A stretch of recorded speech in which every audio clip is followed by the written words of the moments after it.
into a clean mountain stream, and it's just boom, all mud going into the stream from that point on. And above that culvert where it's pouring into the stream, it'll be crystal clear, drinkable water. Wow. Yeah. So public needs to be aware of that. That is a big problem. And we've done a lot, but we've done a lot more where on drainage ditches going directly into the lakes that have no reproduction in them because they're dried up all summer. They're just a runoff drain ditch. But then we have drainage ditches going into streams that may be dried up all summer, but it's when the runoff happens that's creating the problem. So it needs to be dealt with, right? Just like that lining the bed of the drainage ditch. Yeah. So our water's clearing up from cleaning or by lining these drainage ditches going directly into the lake, lining them with stone. That actually adds to the clarity of the water. Okay. You know, we have these zebra mussels too, which filter the plankton and stuff like that. But, you know, at the same time, zebra mussels came in, more and more drainage ditches were made more cleaner. You know, they weren't depositing so much sediment into the lake. So, you know, people thought that the zebra mussels were cleaning up the lakes. They thought there was more than what they were doing, you know what I mean? It was, zebra mussels doing a lot of filter plankton, like plankton filtering, not mud filtering, right? Yeah. Wow. You know, they just take it in and keep their organic matter and then spit out the rest of the water. Yeah.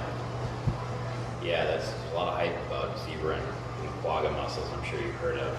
Those two are sort of big, and then obviously the Asian carp species. Yeah. They're sort of hyped up right now as well. They're like the next biggest thing, the biggest threat. One of which is, you know, already in the Great Lakes. If you happen to catch that, can't remember who. Lake Erie, St. Lawrence River has some Asian carp in them already. Which species of them I don't know. I saw it was the grass carp. The grass carp, yeah. And so there's also the silver bighead and the black. Right. One of them.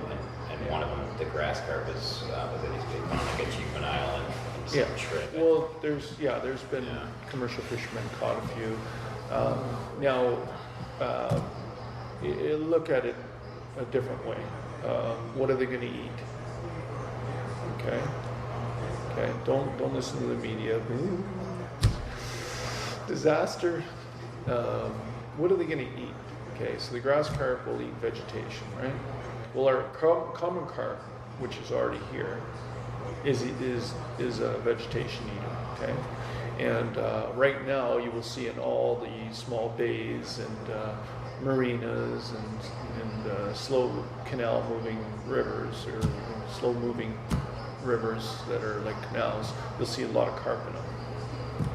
They spawn in there and they feed on the vegetation. A lot of them will stay there most of the summer, and then in the winter they move out offshore. Who knows where they go? I don't know. I don't think there's been a lot of study done on carp because they're relatively harmless. But before they were here, they didn't bother the vegetation in all these bays and stuff. So they are an impact of some sort. So I think the grass carp may take over where the common carp is right now, but the grass carp is not going to fill up the Great Lakes.